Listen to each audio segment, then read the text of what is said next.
One more time, a few other spring home selling tips for you, but don't worry, these are not about cleaning. It can be really important to touch base with your accountant if you plan to make a profit on selling your home.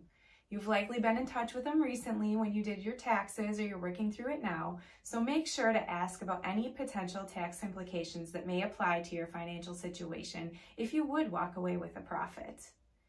In addition, think through what could happen if your home sells really quickly. Do you have a place to go?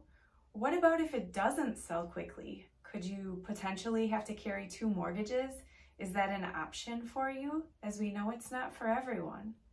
And one final tidbit. Let's talk about title companies.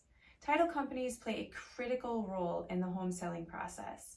You'll want to decide if you have a preferred one, and then do some digging in your files to see if you have your previous title paperwork from when you bought your home, as this usually can save you some money in the process.